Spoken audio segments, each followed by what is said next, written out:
जय सच्चिदानंद। जय सच्चिदानंद। भाई और बहनों, अमृत की वर्षा हो रही है। एक ऐसे सिद्ध पुरुष जिसने जीवन में अनुभव को स्थान दिया और हर क्षण अनुभव कर रहे हैं, खुद का अनुभव बांट रहे हैं।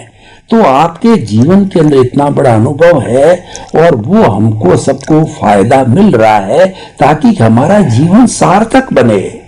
तो स्वामी जी, आज का जो इंसान है उसके बारे में बात करना चाहूंगा कि आज का इंसान इतना आपाधापी में जी रहा है कि सुबह उठने से लगा के रात को सोने तक पजल पजल पजल पजल गिरा ही रहता है।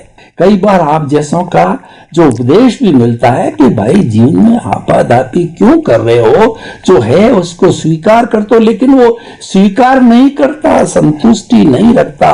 वो तो सोचता है कि मैं आगे बढ़ूं, दुनिया का नंबर 1 बन जाऊं। तो ऐसे त्रस्त व्यक्ति को आप अध्यात्म विज्ञान की दृष्टि से कुछ ऐसा नुस्खा दीजिए, कुछ ऐसा प्रयोग, ऐसा उपाय बताइए कि वो सब कुछ करते हुए भी बड़ी शालीनता के साथ अपने जीवन को बिना किसी आपाधापी से सरलता से जी सके। हमारे जीवन के अंदर जो भी संजोग आते हैं, मन के रूप में, वाणी के रूप में या तो वर्तन के रूप में, जो भी संजोग आते हैं वो संजोग हमको समस्या लगती है। वो संजोग हमको ऐसा लगता है कि हम कैसे उसको सॉल्व कर पाएंगे या तो उलझन में से निकलेंगे। तो सिंपल बात यह है, हमारे जो शरीर की जो डिजाइन है वो डिजाइन सभी मनुष्यों के एक ही प्रकार की है। दुनिया में कहीं भी चले जाओ, east west north and south and middle part, सभी व्यक्तियों की जो शरीर की जो डिजाइन है वो एक ही प्रकार की है। क्यों एक प्रकार की है? क्योंकि वो कुदरत ने बनाई है। अगर इंसान बनाता तो सबकी डिजाइन अलग अलग होती। तो डिजाइन वो कुदरती रचना है और कुदरत ने बनाई है। दूसरा शब्द, ये हार्ड फॉर्म वाला शरीर जिसको हम मन वचन काया कहते हैं।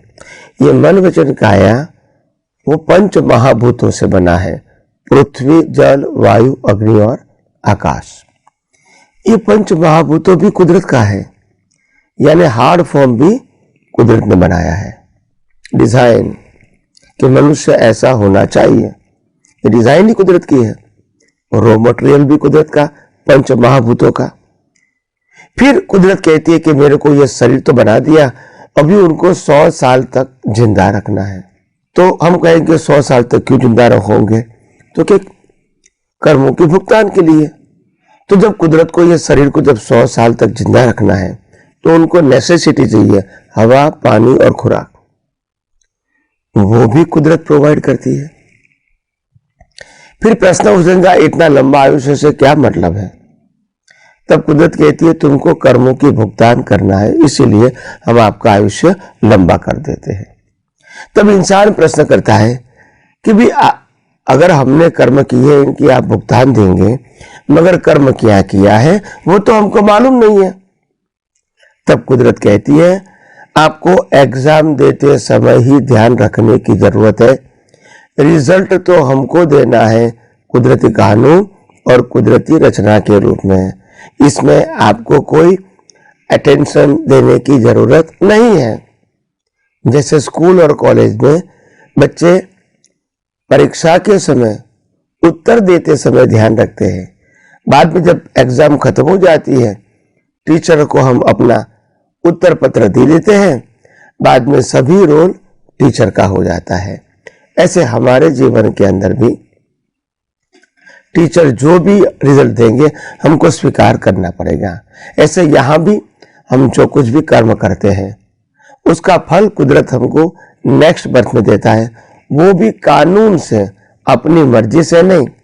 और ये कुदरत का कानून इतना अफर है कि वो रामकृष्ण महावीर को भी नहीं छोड़ेगा।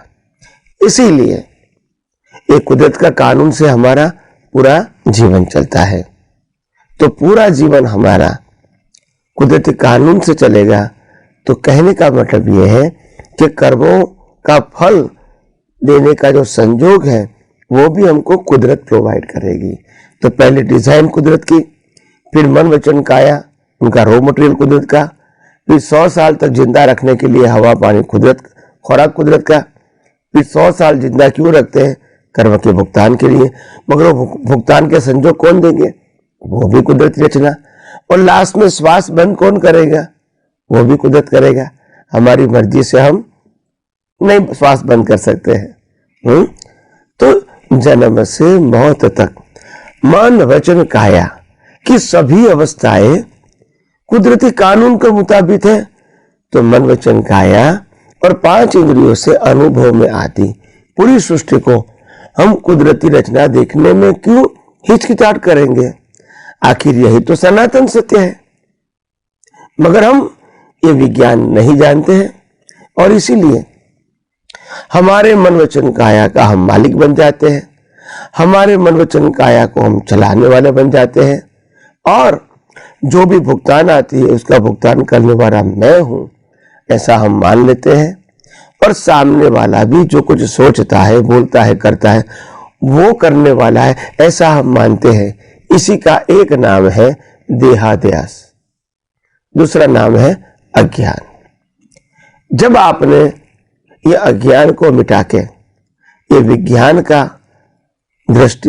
की दृष्टि धारण कर दिया, इसके बाद आपको हर अवस्था आपके खुद के मन वचन काया की और दूसरे कोई भी व्यक्ति के मन वचन काया की अवस्था आपको कुदरती रचना के रूप में ही दिखेगी। जब कुदरती रचना के रूप में दिखेंगी तो फिर राग द्वेष होने की संभावना नहीं है। राग द्वेष नहीं होंगे क्योंकि कर्ता भाव मालिकी भाव ही नहीं है।